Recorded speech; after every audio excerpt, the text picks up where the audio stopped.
sur la destruction du 6e nœud coulant au Temple des Nations de Paris, situé au 34 avenue du Vieux Chemin de Saint-Denis, 92 390, Villeneuve-la-Garenne, avec au programme des révélations importantes sur le chiffre 666 et des délivrances sur le lien avec ton cordon ombilical. Tous les jeudis et vendredis à partir de 18h30 et tous les dimanches dès 9h. Contact plus 33 69 89 224. Aimez et abonnez-vous sur notre page YouTube Temple des Nations. Accès métro ligne 13, descente à l'arrêt Gabriel Péry ou par RERC, arrêt Les Grésillons, puis prendre le bus numéro 177, descendre à l'arrêt Carrefour. Soyez bénis au nom de notre Seigneur Jésus-Christ. En direct du Temple des Nations, à Yaoundé au Cameroun, pour ceux qui nous suivent sur les réseaux sociaux. C'est le Temple des Nations à Yaoundé, puisqu'il y a une Temple des Nations à Douala. Mais c'est le Temple des Nations qui bénéficie de la prédication en direct. Et Douala reçoit la même prédication demain dans la soirée, puisqu'ils rediffusent la prédication de leur père spirituel en direct, et ça provoque un réveil dans l'église. Et nous allons commencer par vous expliquer la parole de Dieu, mais en expliquant ce qui se passe dans le royaume des ténèbres, puisque la Bible précise que le Fils de Dieu est apparu pour détruire les œuvres du diable. Détruire les œuvres du diable, c'est dénoncer ce qui se passe après avoir dépouillé les dominations, selon Colossiens chapitre 2. Après avoir dépouillé les dominations, Colossiens chapitre 2, si vous avez votre Bible ce soir, j'aimerais qu'elle soit lue.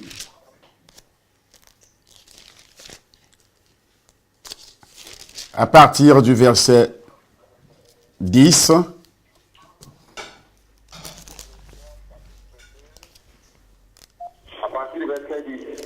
ouais. Vous avez tout pleinement en lui, qui est le chef de toute domination et de toute autorité. Amen. J'ai dit à partir, ça veut dire que tu dois descendre. Et en lui, que vous avez été circoncis d'une circoncision de la main que la main n'a pas faite, mais de la circoncision de Christ, qui consiste dans le dépouillement du corps de la chair. Ayant été enseveli avec lui dans le baptême, vous êtes aussi ressuscités en lui et avec lui par la foi en la puissance de Dieu qui l'a ressuscité des morts. Vous qui étiez morts par vos offenses et par l'incirconcision de votre chair, je vous ai rendu à la vie avec lui, en nous faisant grâce pour toutes nos offenses. Il a effacé l'acte, donc les ordonnances nous condamnaient et qui existaient contre nous, et il a détruit en le clouant à la croix. Il a dépouillé les dominations et les autorités et les a livrées publiquement à ses chefs en triomphant d'elles par la croix. Ces personnes donc ne nous jugent au sujet du manger ou du boire, ou au sujet d'une fête, d'une nouvelle lune, ou des sabbats. Ou des sabbats. Voilà. Tu peux d'abord s'arrêter à ce niveau. Il a dépouillé les dominations et les autorités. Ce qui veut dire que Christ a triomphé les puissances du diable, les puissances sataniques du monde en mourant sur la croix. Et il nous a donné, et cette mort sur la croix, sa résurrection, a apporté ce qu'on appelle la destruction du péché originel, la démolition de cette prison spirituelle, dans laquelle se trouvait toute l'humanité. Et la personne, celle qui accepte Jésus comme son sauveur personnel, est libérée donc de cette prison C'est ce que la Bible veut nous faire entendre. Il a dépouillé les dominations et les autorités. Et c'est pourquoi la Bible dit, vous n'avez pas à lutter contre la chair et le sang, mais contre les dominations. Maintenant, s'il a dépouillé, ça veut dire qu'il a dépouillé le patron. Et nous devons continuer à lutter contre les dominations, les mêmes dominations qui ont été dépouillées. Mais qu'est-ce que ça veut dire? Il y a peut-être une contradiction là-dedans. Non, pas du tout. Il n'y a pas de contradiction. C'est lorsque tu ne comprends pas la parole de Dieu selon la révélation. Tu n'as pas l'esprit de Dieu, tu peux dire qu'il y a une contradiction. Parce que c'est le même auteur qui est à la base de ce que nous lisons. Et cet auteur s'appelle le Saint-Esprit, qui a utilisé plusieurs personnes. C'est le Saint-Esprit qui a écrit la Bible. N'ayant pas l'Esprit de Dieu, il y a des gens qui disent qu'il y a des contradictions dans la parole de Dieu. Non. Il a dépouillé les dominations, dont Satan.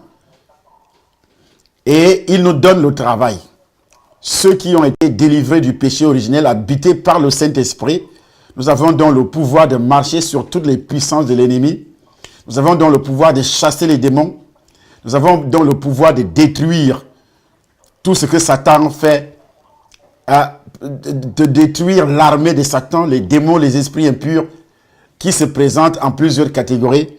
Premièrement, les dominateurs, et en même temps, les princes, une catégorie de démons qu'on appelle l'autorité, et les esprits méchants dans les lieux célestes. Alors, pour le faire, il faut avoir le discernement. Il faut donc avoir le discernement. Si la Bible parle au chapitre 6, Éphésiens chapitre 6, verset 12, il a dépouillé les dominations, donc il nous donne l'autorité de marcher sur les dominations, lesquelles il faut donc les connaître. De marcher sur les princes, lesquels il faut donc les connaître. C'est pourquoi vous ne pouvez pas avoir le dessus sur les esprits. Jésus avait dépouillé Satan, les puissances des ténèbres. Ça veut dire que il a rendu ces puissances des ténèbres inoffensives pour ceux qui croient, pour ceux qui sont réellement nés de nouveau. Le diable, les sorciers n'ont plus de pouvoir sur vous. Les démons n'ont plus de domination sur vous. Si vous êtes réellement nés de nouveau, si vous continuez à aller chez les féticheurs et les marabouts, c'est votre problème. C'est pourquoi Satan a réussi à vous tromper et il va finir par vous détruire en faisant confiance au cercle mystique, en faisant confiance aux guérisseurs traditionnels, en faisant confiance à ce genre de trucs. Il a dépouillé les dominations, il t'a dépouillé de l'emprise qu'ils avaient sur les hommes et sur les femmes qu'ils tenaient en captivité sous la domination du mal. Il a dépouillé Satan et son royaume. Dépouiller veut dire arracher. Il t'a d'abord arraché entre leurs mains. Il va aussi arracher la prospérité. Parce que Jean chapitre 10, le verset 10 dit que le voleur ne vient que pour voler, pour détruire. Mais il ne vole pas les païens. Parce que les païens sont réellement sa propriété. Mais toi qui es enfant de Dieu, c'est toi qu'il vole. C'est toi qu'il détruit. Il peut détruire le païen quand il veut. La personne qui n'est pas née de nouveau. Le diable te laisse en vie pour continuer à travailler pour lui. Il te laisse en vie pour continuer à travailler pour lui. Parce qu'il va utiliser ton sexe pour polluer encore la société. Par la prostitution, par les marées de nuit. Il va continuer à voler. Par toi, il va loger les esprits dans ton corps. Et tu vas voler les hommes et les femmes. Si tu as un rapport sexuel avec un homme, les esprits qui sont sur toi vont voler, dépouiller cet homme et ils vont ramener cet argent vers vers Satan. Donc, il a mandaté des esprits, il a logé des esprits dans les corps humains pour mener à bien ce travail de dépouillement. C'est lui qui dépouille d'abord les hommes. Alors, lorsque nous sommes déjà nés de nouveau, et nous avons donc la possibilité de dépouiller aussi Satan, de dépouiller le royaume, les démons, de dépouiller, d'arracher ce qu'il a volé dans nos vies, en passant bien sûr par la connaissance. Et c'est très important. Donc, dans la lettre de Paul aux Hébreux, au chapitre 2, verset 14, que ça doit être lu également chez vous, là-bas au Temple des Nations, Hébreux, chapitre 2, verset 14. Le verset 14, il est écrit, ainsi donc, puisque les enfants participent au sang et à la chair, il y a également participé lui-même, afin que par la mort, il anéantit celui qui a la puissance de la mort, c'est-à-dire le diable. Par la mort, il a anéanti celui qui a la puissance de la mort, c'est-à-dire le diable. Mais qu'est-ce que ça veut dire? Dieu ne pense pas à la mort physique. La mort physique n'est pas une mort. La mort physique, la Bible, le Saint-Esprit appelle ça le sommeil. Quand on dit quelqu'un dort, ça veut dire qu'il va se réveiller. Et le réveil ici, pour les enfants de Dieu, c'est la résurrection lors de l'enlèvement. Mais qu'est-ce que Satan fait? Il plaque tes yeux sur la mort physique. Tu commences à avoir beaucoup plus peur de la mort physique que la mort spirituelle. Et la mort spirituelle, c'est aller en enfer. Aller en enfer. La mort spirituelle, c'est être dominé par Satan, c'est-à-dire être sous la couverture spirituelle de Satan, vivre sous la couverture spirituelle de Satan, dont tu es le fils ou la fille de Satan. C'est pourquoi Jésus-Christ disait aux pharisiens, vous avez pour père le diable. Et dans Éphésiens chapitre 2, au premier et deuxième verset, il dit, vous étiez morts. Mais il s'adresse à ceux qui sont vivants, mais il dit, vous étiez morts. Mais malgré les milliards que tu gères, je te considère comme un cadavre ambulant. Et réellement, tu es un cadavre parce que tu n'auras pas la vie éternelle. Tu n'auras pas la vie éternelle tant que tu vas rester dans la religion, sans recevoir véritablement Jésus. Tu n'auras pas la vie éternelle tant que tu vas continuer à persévérer sur les mauvaises voies, des cercles mystiques, des sectes pernicieuses. Tant que tu vas continuer à persévérer, à ne chercher que le miracle, ta délivrance physique pour que tu ne meurs pas physiquement. Mais tu ne veux pas chercher à avoir la vie, la vraie vie. Vous étiez morts. Éphésiens chapitre 2. À partir du premier verset que nous allons lire.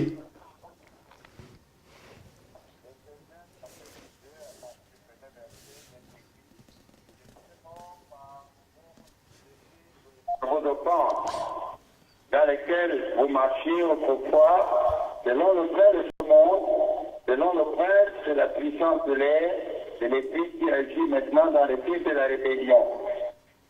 Nous tous aussi, nous étions de leur nom. Ah, même l'auteur s'identifie dans ce verset en disant, nous tous aussi, nous étions de leur nom. Dans toute l'humanité, il dit, nous étions. Mais pourquoi il conjugue le verbe au passé? Parce que lui, il a été sauvé par Jésus. Et pourtant, l'auteur de cette lettre, qui est le Saint-Esprit et qui a utilisé Paul, et Paul dit, il est impliqué, nous tous aussi, nous étions de leur nombre, ceux qui sont morts spirituellement, qui ne verront jamais Dieu un jour. En fermant les yeux, ils iront ou en enfer, dans le feu éternel. Ils commencent par souffrir à cause des assauts sataniques démoniaques que Satan qui continue à lancer ses assauts contre toi parce que tu n'as pas Jésus dans ta vie. Parce que tu es là seulement pour chercher ta délivrance physique. C'est pourquoi tu iras voir les prêtres exorcistes. Prêtres exorcistes, c'est Satan.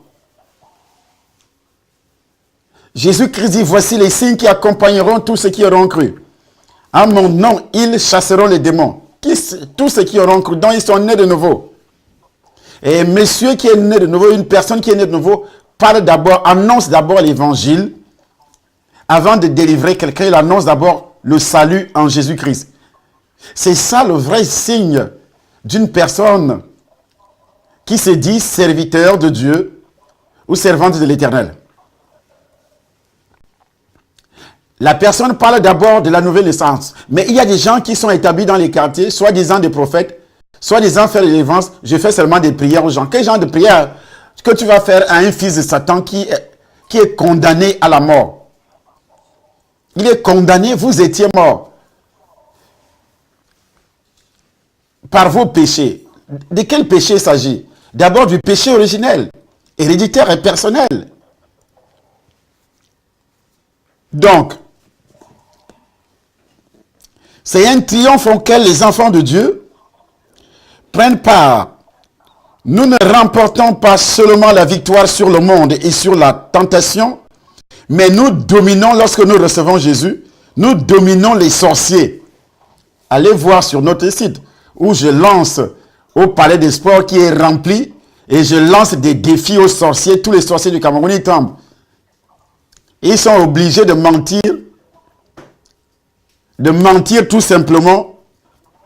Ah, Charlie Somba fait ceci, Charlie Somba c'est là. Ce sont des sorciers qui mentent parce qu'ils n'ont pas de pouvoir sur moi. Ils ne peuvent rien faire. Ils ont un pouvoir seulement sur le mensonge. Parce que Satan est le père du mensonge. Dit la parole de Dieu. Le père du mensonge, c'est Satan, dont tous ses serviteurs sont des menteurs.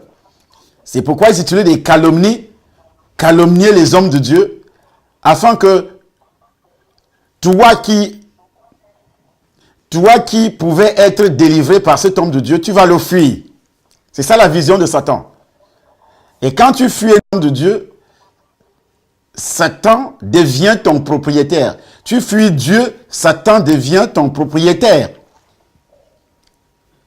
Et c'est ce qui se passe. C'est pourquoi ils utilisent beaucoup plus les calomnies.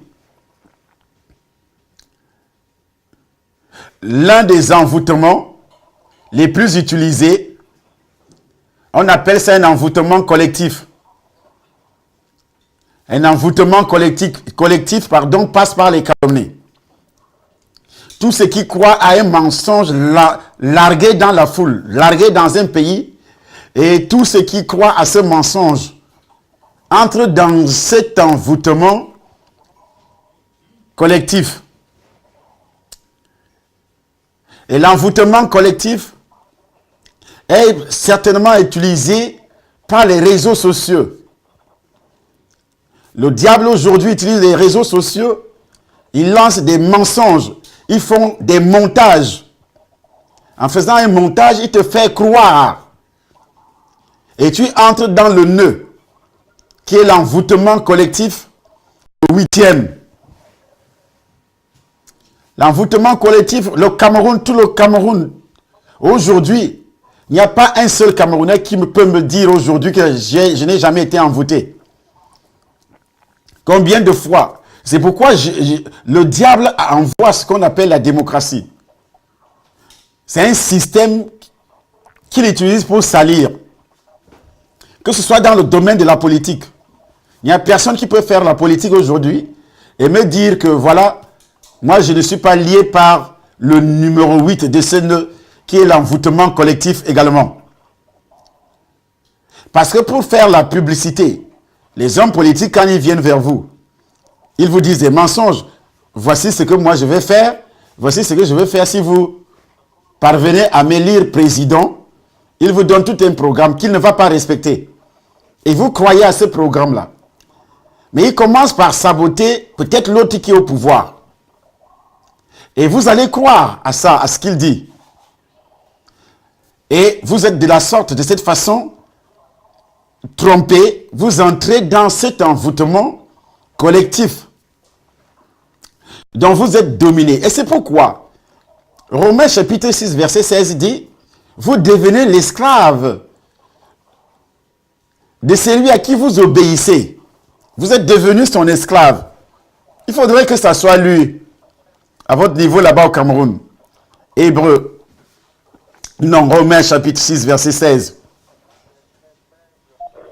Il est écrit, ne savez-vous pas, quand vous livrez à quelqu'un comme esclave pour lui obéir, vous êtes esclave de celui à qui vous obéissez, soit du péché qui conduit à la mort, soit de l'obéissance qui conduit à la justice. Soit de l'obéissance qui conduit à la justice. Obéir, quelle justice? C'est la justice de Dieu qui passe par Jésus-Christ. Ce n'est pas la justice de la loi, mais la justice de Dieu qui passe par Jésus. Dieu te justifie en passant par le sang de Christ. Et j'ai expliqué comment le diable a calomnié le sang de Christ. Il tourne ce système, cette révélation en dérision, Il vous envoie égorger les chèvres et les moutons.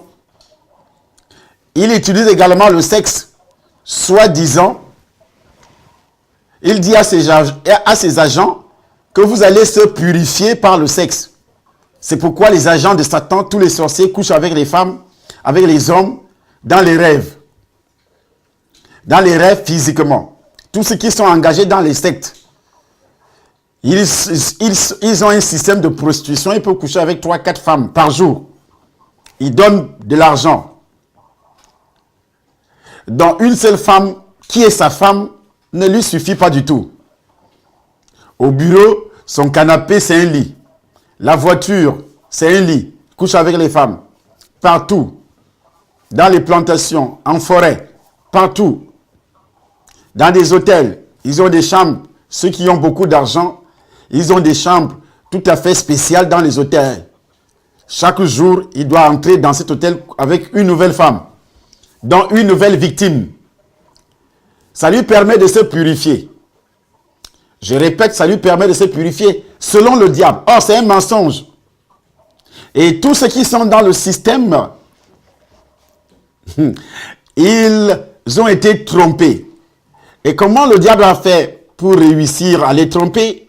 Il a calomnié Dieu, il a calomnié Jésus, il a tourné en dérision l'œuvre rédemptrice accomplie sur la croix par Jésus-Christ. Beaucoup de choses sont dites là-dessus. Nous allons revenir sur les mensonges de Satan et sur les différentes calomnies qu'il avait lancées contre Dieu et qu'il continue à le faire. Si vous regardez sur YouTube, vous frappez les documentaires, vous mettez seulement documentaire sur Jésus, sur la vie de Jésus. Vous allez voir combien de mensonges, soit disant ceux qui ont fait des recherches, soit disant ceux qui ont eu des révélations. Vous allez entendre des mensonges et de telle manière que si vous ne croyez pas, si vous n'êtes pas réellement de nouveau et rempli du Saint-Esprit pour discerner la vérité et le mensonge, vous allez croire ce qu'ils disent et les suivre. Et ça veut dire que vous entrez directement dans ce que le diable appelle un envoûtement collectif. Il y a aussi un envoûtement collectif cérémonial. Lors d'une cérémonie générale, dans les coutumes, dans les traditions, dans les cercles mystiques, vous vous enfermez et vous commencez à invoquer les esprits. Dans les cercles mystiques, vous entrez dans une grande salle et vous commencez avec des cérémonies d'initiation, par exemple, quelque chose de pareil. On appelle ça des rituels cérémoniels d'un envoûtement collectif. Et c'est dit et c'est pratiqué. Mais ceux qui sont victimes de ces choses ne savent pas qu'ils sont envoûtés. C'est pourquoi, au lieu d'accepter Jésus, ils persécutent plutôt ceux qui parlent de Jésus. C'est pourquoi il est difficile à ces gens, parce qu'il est envoûté, d'accepter Jésus comme son sauveur. Il dit que c'est simple. Et quand tu es déjà envoûté, le diable, les démons vont réussir à tourner tes yeux rien que sur les choses de la terre. C'est pourquoi il y a des guerres. C'est pourquoi notre pays, le Cameroun, traverse des moments difficiles aujourd'hui. Parce que le diable a réussi à envoûter tout ce qui dirige, la plus grande partie de ceux qui dirigent ce monde. Donc il provoque des guerres pour voler, et le pétrole, pour voler les matières premières. Ils organisent des guerres dans chaque nation faible. En organisant des guerres, ils viennent en même temps faire semblant d'arranger le problème entre les deux belligérants qui se battent.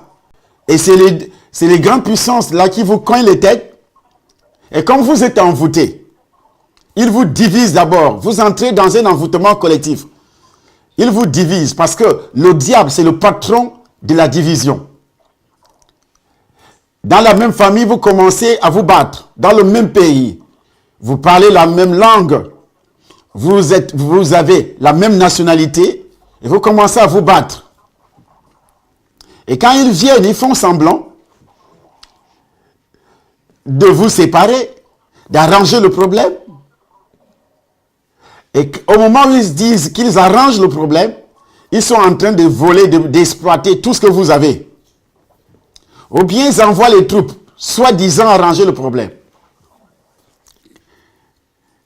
Et quand vous restez dans vos palais, dans vos maisons, et leurs soldats qu'ils envoient dans votre pays, eux, ils exploitent le sous-sol.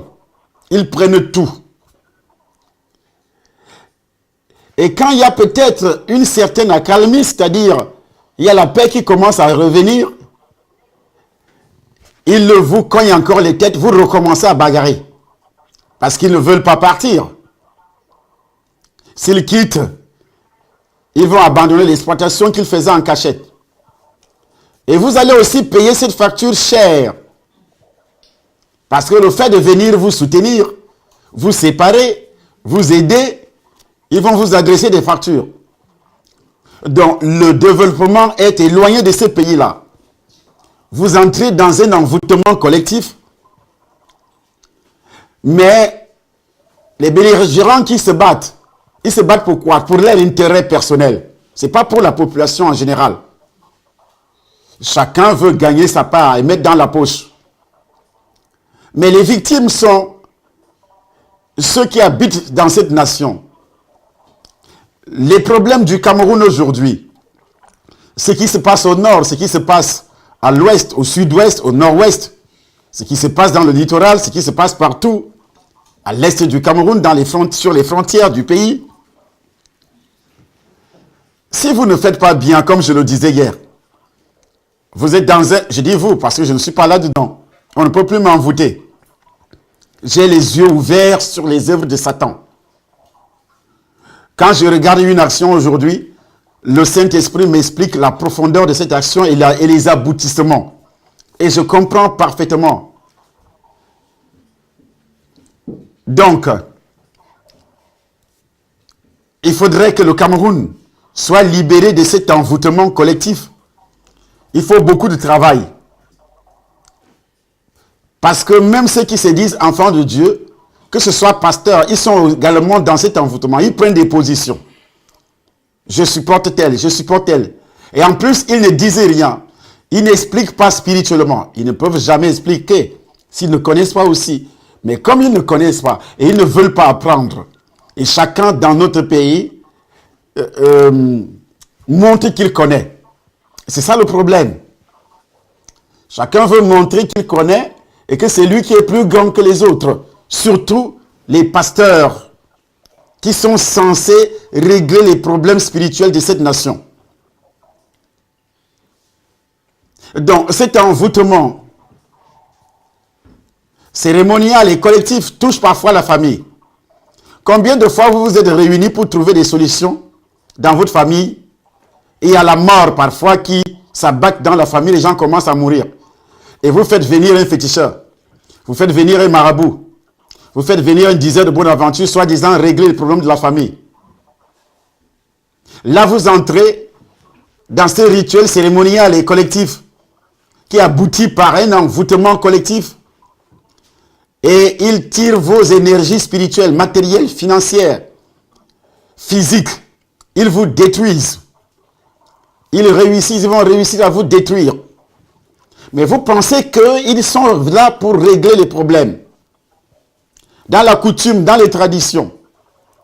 C'est pourquoi vous allez voir lors des funérailles. Les funérailles, en principe, dans une famille démoniaque où on égorge les chèvres, les moutons, comme la Bible le dit, tout ce que vous offrez à Satan comme victime, poulet, chèvre, mouton, vous le faites, vous offrez ces sacrifices à Satan. Dans une famille, votre maman, votre père, il vous a amené chez un féticheur, chez un marabout, diseur de bonne aventure. Ce rituel a été tout ce que le féticheur a fait sur vous, dans l'ensemble, les membres de cette famille, à la tête, le père ou bien la mère, ça a été réellement, c'est un rituel cérémonial qui aboutit par un envoûtement collectif. On a réussi à vous enfermer dans un cadenas. On a réussi à vous attacher. Voilà les éléments qu'ils utilisent souvent. Mais si cela n'est pas expliqué comme je suis en train de le faire, et que vous identifiez vous-même, je dis bien, et que vous identifiez vous-même ce que la famille a fait, ce que le père a fait, et que tu demandes la délivrance personnelle, parce que Dieu, quand il descend, ne délivre pas la famille. Il délivre la personne qui reçoit la parole et qui croit à cette parole. C'est pourquoi Hébreux chapitre 11, verset 6 précise: il est impossible d'être agréable à Dieu sans la foi. Il est impossible. La foi sur ce qui est prêché, c'est pas le fait de croire en Dieu, je crois en Dieu. La Bible dit même les démons croient et tremblent, mais ils ne sont pas sauvés. Dans l'épître de Jacques, les démons croient, ils tremblent. Mais tu entendras quelqu'un qui dit: oui, moi je crois en Dieu. Mais ça ne suffit pas pour que tu sois délivré, pour que tu sois protégé. Il y a des choses à faire, il y a des actes à poser. Et ces actes commencent par la nouvelle naissance. Et après la nouvelle naissance, tu reçois le Saint-Esprit. Ton corps devient le temple du Saint-Esprit. Il commence à te convaincre des péchés. Parce qu'il t'a d'abord convaincu du péché originel et que le sang de Jésus a détruit. Ils l'ont vaincu par le sang de l'agneau et par la parole de leur témoignage. Dit la Bible. Donc le sang de Jésus a détruit le péché originel qui était une barrière qui empêchait le Saint-Esprit de descendre dans ton corps. C'est pourquoi les êtres humains ne naissent pas avec le Saint-Esprit. Ils reçoivent le Saint-Esprit. Après la destruction de cette barrière, la destruction est faite par le sang de Jésus. Ils l'ont vaincu par le sang de l'agneau et par la parole de leur témoignage. Ce n'est pas l'agneau qui est un animal, mais c'est Jésus. Si c'est un animal, lui-même a été pollué par le péché originel, selon les épîtres, selon la parole de Dieu. Romains chapitre 8 précise que la nature elle-même a été soumise à cette vanité, à la malédiction. Et c'est là important de le signaler. Parce que les gens ne connaissent pas la parole de Dieu. Ils se posent des questions. Pourquoi moi je continue à souffrir et pourtant je crois en Dieu? Vous pensez que ça suffit? Il y a des gens qui viendront vous dire: moi je vais te faire la prière. Je veux prophétiser sur toi. Ils ne vérifient pas si tu es né de nouveau. Lui-même n'est pas né de nouveau. Lui-même n'est pas né de nouveau. Donc tout ce qu'il fait sur toi ne vient pas de Dieu. La première chose que tu dois avoir dans la vie, c'est le chemin du ciel. C'est le ciel, dans le royaume des cieux. Mais si tu commences à chercher le bien terrestre, mais le bien terrestre n'est pas éternel. Le bien terrestre est temporel. Selon 1 Corinthiens chapitre 9. Si nous avions sémé parmi vous les biens spirituels, on doit d'abord s'aimer les biens spirituels. Et Paul ajoute: est-ce que donc c'est anormal de récolter les biens temporels? On doit d'abord avoir le bien spirituel qui est durable. Après, les biens temporels viendront. Quand tu as déjà Jésus né de nouveau, tu es sûr que tu es né de nouveau, selon la parole de Dieu, pas selon la religion.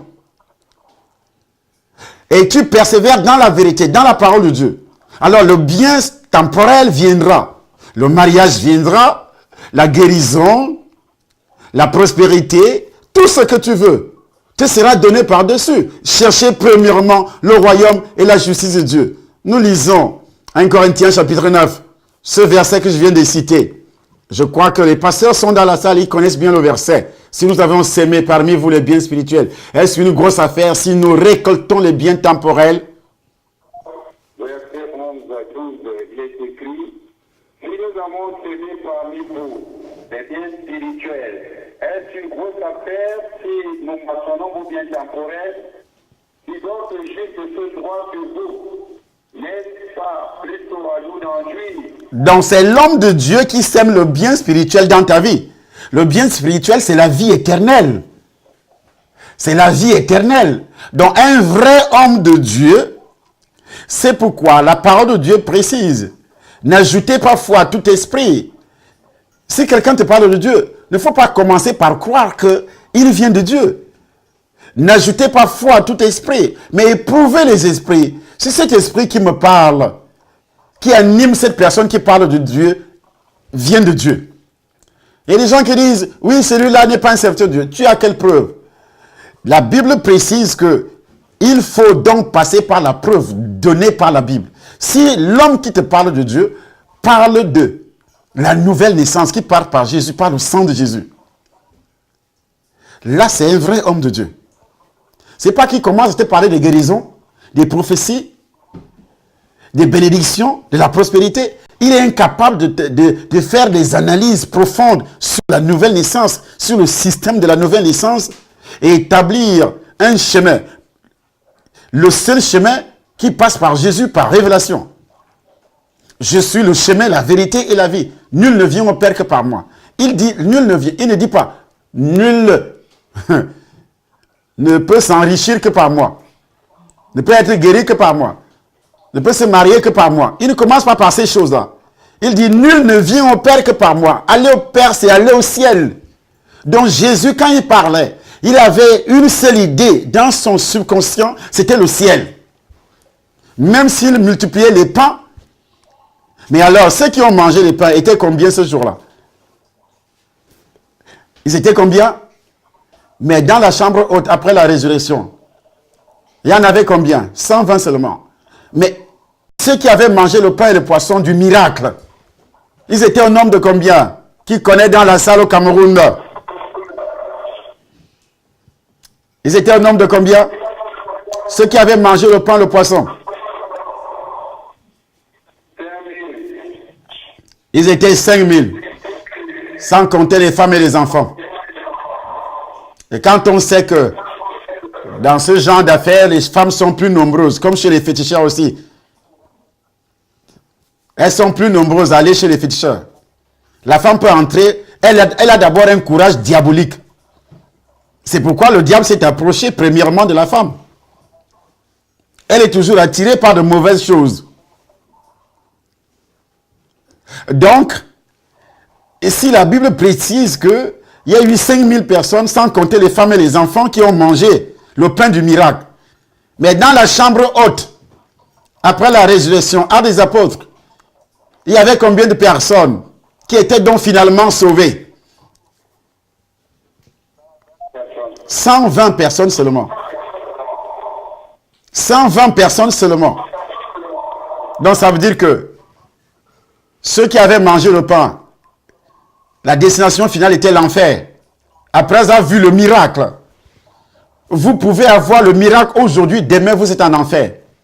Vous pouvez être guéri tout de suite. On prie sur vous, vous êtes guéri. Mais demain vous mourrez par accident, c'est l'enfer.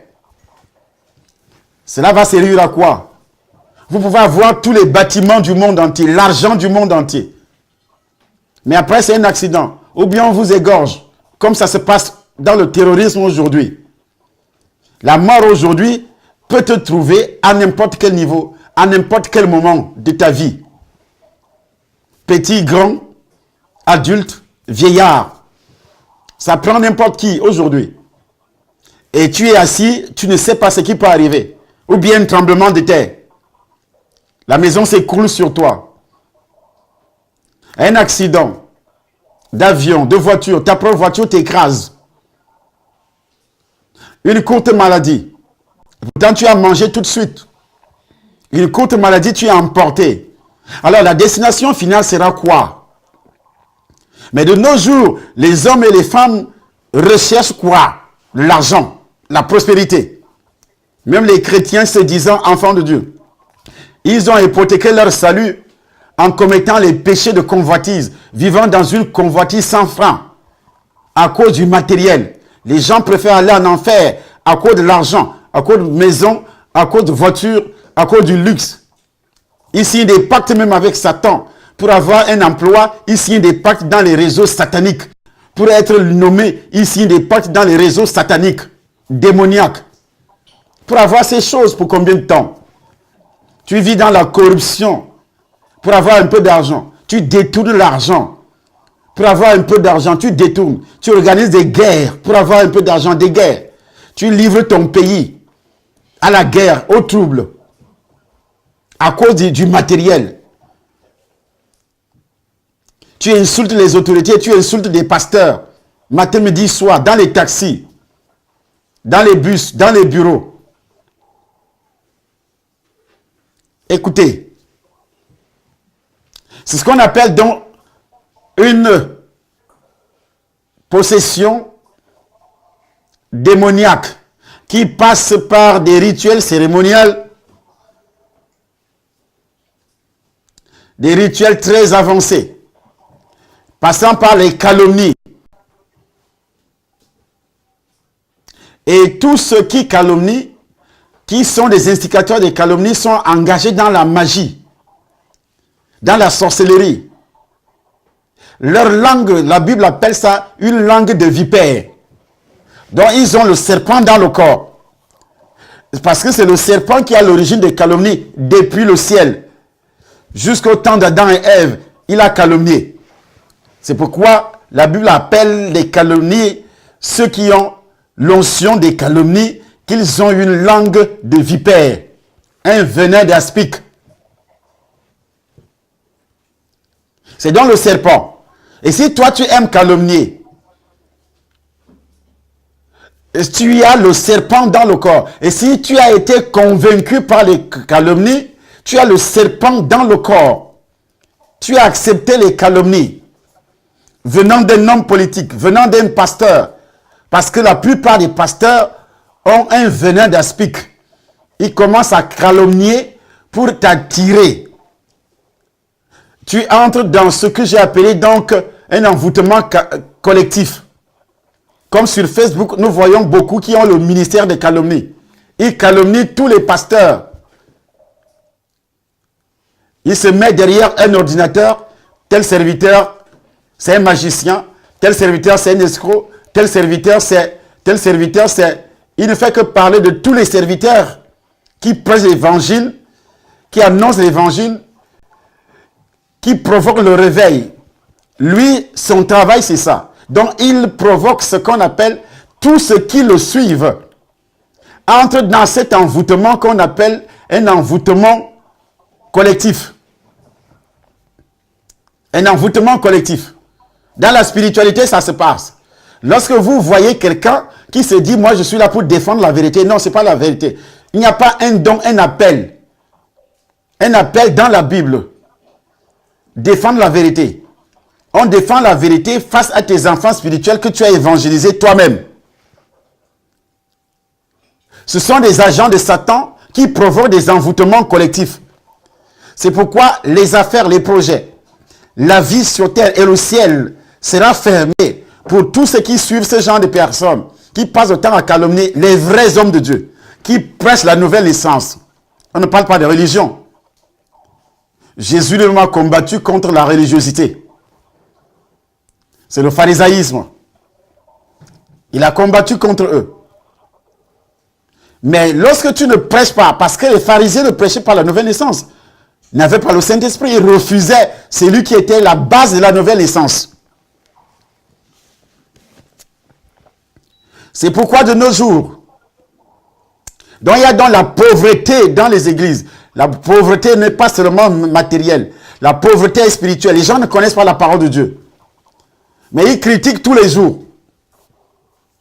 Ils disent oui, il est écrit quelque part. Mais tu es envoûté. Un envoûtement collectif. Un envoûtement collectif passe aussi dans le sexe. Si dans une famille, ton mari couche avec toi, couche également avec ta soeur, couche également avec des cousines, si c'est seulement la soeur, c'est un envoûtement collectif. Il y a l'envoûtement collectif lorsque le père aussi est sorcier. Il couche avec toutes ses filles dans la sorcellerie. Il devient leur mari de nuit, bien sûr. Lorsque la mère est sorcière, elle devient aussi femme de nuit pour ses propres fils. C'est un envoûtement collectif. Lorsque dans un foyer, dans une famille, les gens souffrent de plusieurs manières, alors tu dois observer le domaine dans lequel vous souffrez dans votre famille. Ça peut être le mariage. Les gens ne trouvent pas facilement le mariage dans votre famille. Ou bien, s'il y a mariage, il y a une souffrance. Les filles dans votre famille souffrent dans le foyer. Je précise, Les filles dans votre famille souffrent dans le foyer. Lorsqu'elles se marient, elles souffrent. Dès le départ, ça peut être un mariage convoité. C'est-à-dire, le mari aime sa femme. Il y a des moyens financiers. Mais après quelques instants, le mari commence à s'intéresser à d'autres femmes. Si c'est le cas dans votre famille, que tes sœurs ont l'habitude de vivre ce genre de choses, c'est un envoûtement collectif. Un envoûtement collectif se manifeste aussi dans l'alcool, l'alcoolisme dans la famille, la mort précoce dans la famille, la mort précoce où les gens meurent précocement. Et pourtant, Dieu dit, l'homme vivra. Dans le livre de Genèse, chapitre 6, l'homme vivra 120 ans. Mais je me demande, dans ta famille, les gens meurent. À quel âge? Est-ce la volonté de Dieu? Pas du tout. Après, on dira l'Éternel a donné, l'Éternel a repris. Vous êtes sûr que c'est l'Éternel qui a repris? Vous voyez comment Satan... L'Éternel a donné, l'Éternel... Quelqu'un qui meurt à 90 ans, vous pensez que 90 ans, on n'est pas vu, hein? Moi, je traverse mes 120. C'est ce que je confesse. Si le diable le veut ou pas, que le diable le veut ou pas, je dois traverser mes 120. Si toi, tu penses toujours à la mort, ça te regarde. Et si toi, tu attends que Somba va mourir, je viendrai t'enterrer correctement. Tu vas attendre longtemps. La Bible précise, au chapitre 6, Genèse chapitre 6, à partir du verset 7. Non, ce n'est pas le verset 7.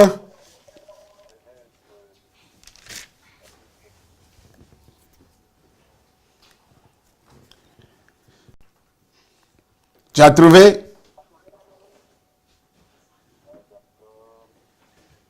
Je ne te dis pas. C'est le verset 2. C'est le verset 3. Commence au verset 3.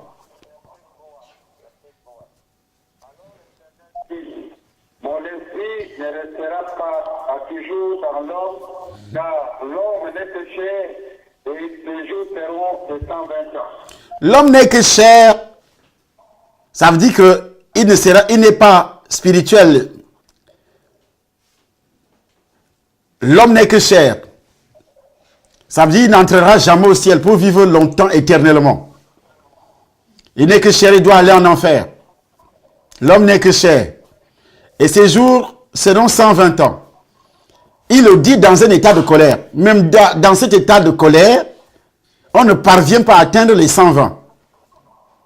L'envoûtement collectif passe par la nourriture. On a l'habitude de manger ceci dans notre famille. Et ça vous donne un goût exquis.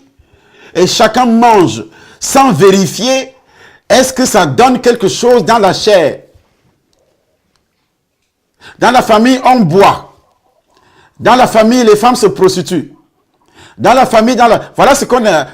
Il faut citer tout ce qui est négatif dans ta famille. Là, tu vas découvrir, ou bien, pendant que je suis en train de parler, tu vas découvrir ce qu'on appelle l'envoûtement collectif dans ta famille. Il y en a beaucoup. Il y en a. Tout ce qui est négatif dans ta famille, que tout le monde pratique.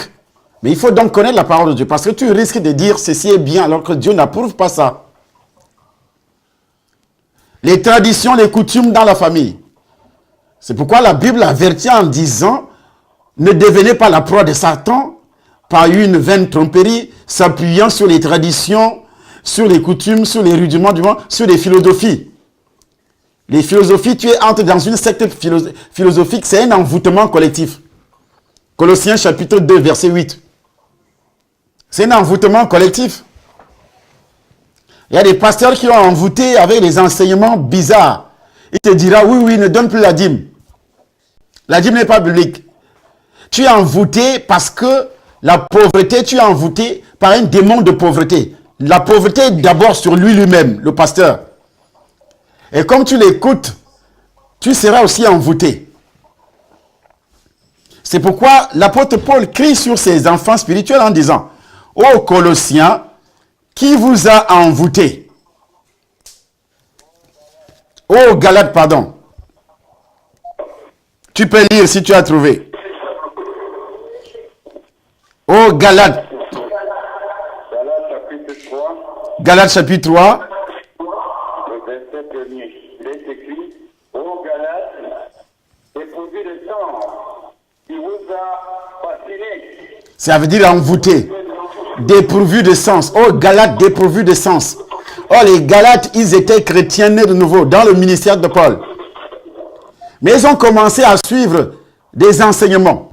Mais sur les réseaux sociaux aujourd'hui, on pratique l'envoûtement collectif. Il y a des satanistes, soi-disant hommes de Dieu, qui viennent sur les réseaux sociaux, qui donnent des enseignements bizarres, et puis vous suivez. Il vous déconnecte de votre racine spirituelle qui est votre père spirituel. Il vous déconnecte. Il y a beaucoup de gens qui restent maintenant dans la maison. Ils ne vont plus dans les églises. Et puis, ils restent à la maison. Ils créent ce qu'il appelle cellule de prière. Ils commencent à vous appeler. Venez, venez, on va prier. C'est un envoûtement collectif. Lui-même est dans la rébellion. Il quitte l'église. Et puis, il t'appelle. Il dit, viens, on va prier à la maison. Il est ton père spirituel, ta mère spirituelle. Ou bien, suis-moi seulement à la maison, ne va plus à l'église. Mais c'est ce qu'on appelle un envoûtement collectif. Ne va plus à l'église, ne va pas à l'église.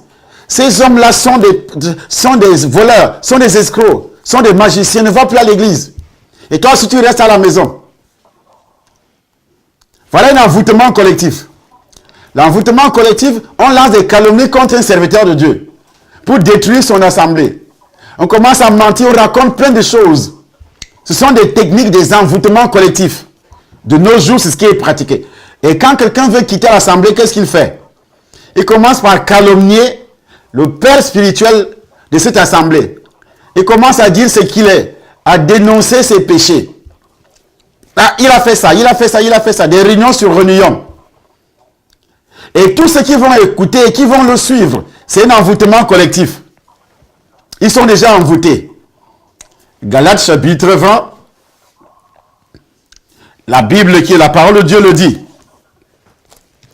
Il dit, s'il y aura des hommes au milieu de vous qui entreront des disciples derrière eux.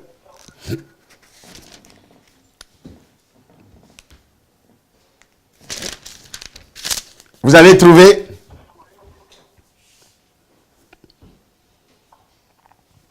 Galates chapitre 20, verset 29.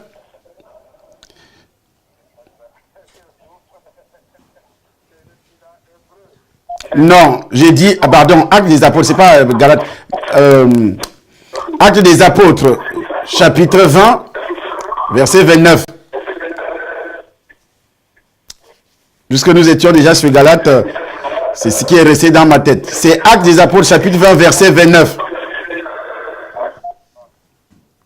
Verset 29, il est écrit, car ils avaient vu auparavant Trophime de paix avec lui dans la ville. Actes chapitre 20, verset 29. Verset 29, oui.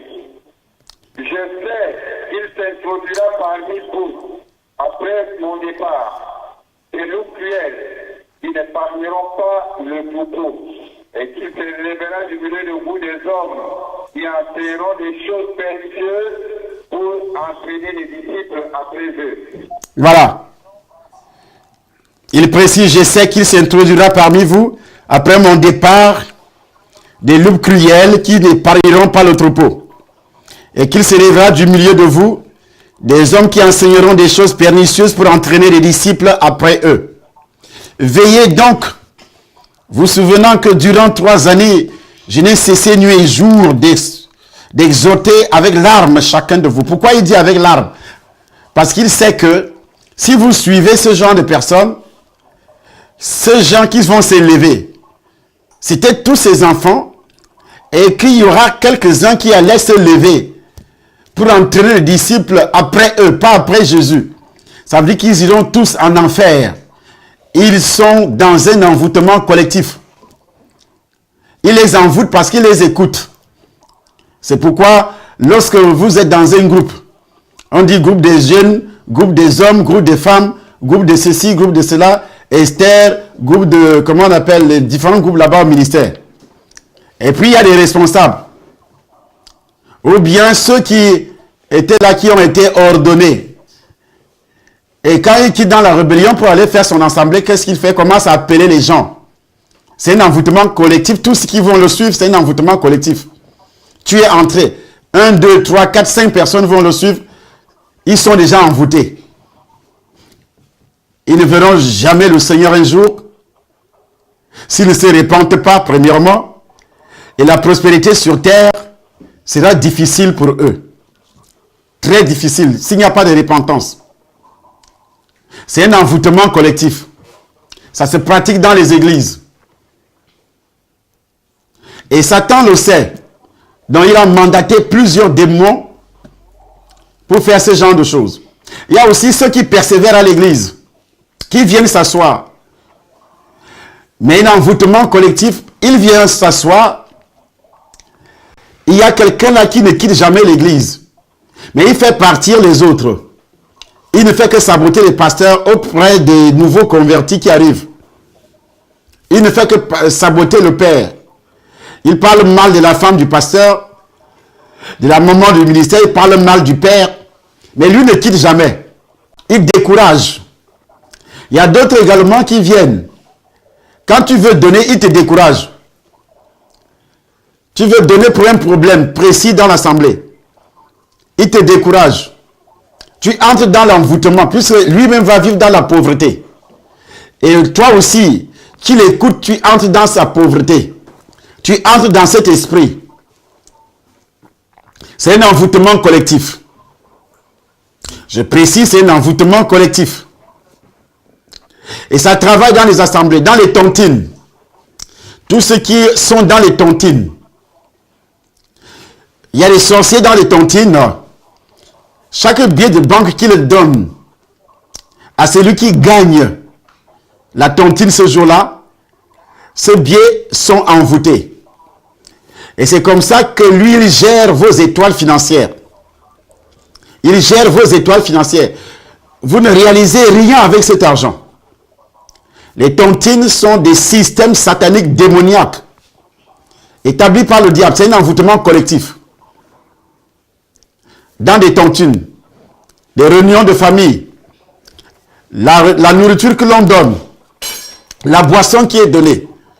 Il y a des sorciers dans les réunions de famille qui envoûtent par les envoûtements collectifs. Ils mettent des choses dans la nourriture. On peut aussi empoisonner. Mais ce n'est pas un poison où tu meurs directement. Mais ça empoisonne tout le monde. Un envoûtement collectif est très dangereux pour un pays, pour une famille. Ça se pratique dans tous les pays, dans toutes les familles, dans les associations, dans les entreprises. Dans les entreprises. Au marché, c'est alors le lieu de prédilection. Sur les carrefours. C'est pourquoi les féticheurs ont l'habitude de dire, allez vous laver, va te laver au carrefour. Va te laver à minuit. Parce qu'il sait que dès que tu finis de te laver, il y a des esprits, tout ce qui est versé sur la route, les gens vont traverser, vont marcher. Tous ceux qui vont marcher dessus seront envoûtés. Il le sait. Mais tu n'es qu'un canal qu'il va utiliser. Parce que Satan est identifié comme un voleur. Il vole en passant par ses agents. C'est pourquoi les féticheurs vous diront tout simplement, va te laver au carrefour à minuit. Ou bien, va jeter l'œuf au carrefour. Va me chercher ceci au carrefour. Parce qu'il sait qu'il y a beaucoup de personnes qui traversent ce carrefour. Les entrées des maisons aussi sont utilisées comme des envoûtements, les lieux d'envoûtement collectif. C'est pourquoi les maisons doivent être sanctifiées. Il y a beaucoup de gens qui viennent. Les WC sont utilisés comme des lieux d'envoûtement collectif. Les lieux de toilette publics sont utilisés comme des lieux d'envoûtement collectif. Ce que vous ne savez peut-être pas. Les lieux des toilettes dans les services, tout le monde y va. Et puis, dans les églises mortes, je dis bien dans les églises mortes, et en même temps, dans les familles, les toilettes familiales. Et puis, ces toilettes sont des lieux d'envoûtement, le pot où tout le monde doit s'asseoir. Parce que c'est l'une des entrées, ou bien des entrées, qui se trouvent dans le corps de l'homme, et qui sont tellement utilisées, les parties intimes, dans les envoûtements. Nous allons revenir là-dessus demain, lorsque nous allons parler des envoûtements, par les Grégor, nous allons analyser beaucoup de choses là-dessus. Et si tu es dans la salle, aujourd'hui, et tu m'as suivi, l'huile d'onction qui sera déposée sur toi, c'est ça la délivrance. Il y a des gens qui disent, oui, j'ai écouté le docteur à la radio, à la télévision, voici ce qu'il a dit. C'est bien, parce que tu as écouté. Mais qu'est-ce qu'on a fait pour que tu sois finalement délivré? On chasse les démons, on pose aussi des actes prophétiques. On chasse les démons et on pose aussi des actes prophétiques. C'est pourquoi, donc, dans notre ministère, je dis bien dans notre ministère, au niveau de Paris, le Temple des Nations Paris, tous les jeudis, tous les vendredis, il y a culte de délivrance où on dépose l'huile d'onction, on prie pour les différentes manifestations du Saint-Esprit sur vous. Alors lorsque le Saint-Esprit descend sur vous, l'huile d'onction c'est la présence permanente du Saint-Esprit. Alors lorsqu'il descend sur vous, et puis c'est fini, c'est la destruction des envoûtements. Que ce soit les envoûtements par tout ce qui est cité. Mais il faut que ça soit d'abord identifié. C'est pourquoi suivre nos enseignements est très important. Les gens viennent parfois, ils prêchent seulement la parole de Dieu. Mais c'est ça la vraie parole de Dieu. On identifie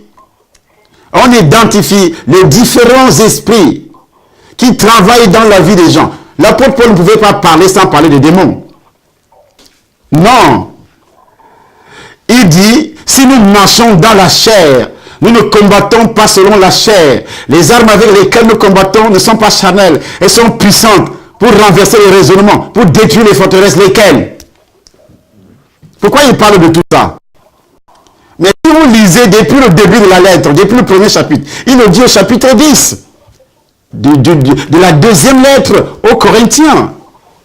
Mais dès qu'il a commencé, il n'a pas commencé par les démons. Et tu commences par la parole de Dieu. Mais il faut dénoncer les œuvres de Satan. Un vrai homme de Dieu dénonce. Il n'a pas peur. Mais les prédicateurs aujourd'hui ont peur. Il faut que parler de prophétie. Tu n'as pas besoin de dire, on t'a volé ceci, on a volé les toits, tout ça. Mais quel est l'esprit qui travaille derrière ça? C'est passé par quel type d'envoûtement? As-tu le discernement ou pas? As-tu la détection ou pas? La détection passe par la connaissance. Vous connaîtrez la vérité vous affranchira. Mais si vous n'avez pas la connaissance, vous ne pouvez même pas avoir le discernement. La connaissance sur quoi? Sur une base, la parole de Dieu. Très important. Mais les gens fuient l'enseignement. Ils refusent d'apprendre. Dès qu'un pasteur, soi-disant pasteur, lit quelques versets bibliques, il a la chair de poule du Saint-Esprit, il dit, je suis déjà archbishop. Il ne veut pas apprendre. Je suis déjà archbishop, il achète le sac en marché. Il va lui quelque part. Il devient le patron, il devient ceci. Il est en même temps prophète, il est en même temps pasteur, évangéliste, tout. Il joue tous les rôles. Il joue des rôles comme un acteur. Mais il ne fait rien de bon. Donc, les dimanches, à 9h, au Temple Nation Paris, sur l'adresse que vous voyez, à 9h, jeudi 18h30, vendredi 18h30, dimanche 9h, chaque semaine. Et en même temps, nous annonçons un grand séminaire Pour ceux qui sont à l'étranger et dans les villes voisines de la France, si vous nous suivez, je sais que vous nous suivez nombreux, vous pouvez venir à ce grand séminaire qui débute le 2 novembre, jeudi 2 novembre 2017, vendredi 3 novembre 2017, samedi 4, ça sera la grande fête de l'anniversaire, premier anniversaire de notre ministère en France. Et dimanche, le séminaire finit dimanche, c'est de grandes délivrances, une grande manifestation de la puissance du Saint-Esprit avec dénonciation et en même temps une onction spéciale. Le brisement, la destruction de tous les nœuds. Vous avez suivi ces séminaires en direct sur les réseaux sociaux et vous n'avez pas eu le temps de participer. Maintenant, venez. Parmi ces 3 jours, 4 jours, vous allez voir ce que le Dieu de cet homme va faire dans ta vie. Donc à partir du 2 novembre, ne ratez pas.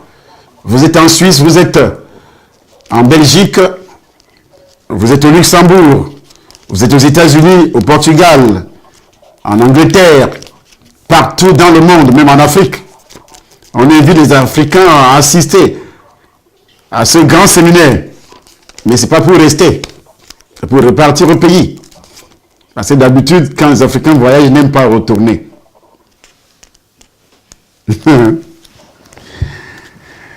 Soyez bénis dans le nom de Jésus-Christ, que la grâce de Dieu soit sur vous. Et que la puissance de cet Esprit de Dieu vous accompagne au nom puissant du Seigneur Jésus-Christ. Amen.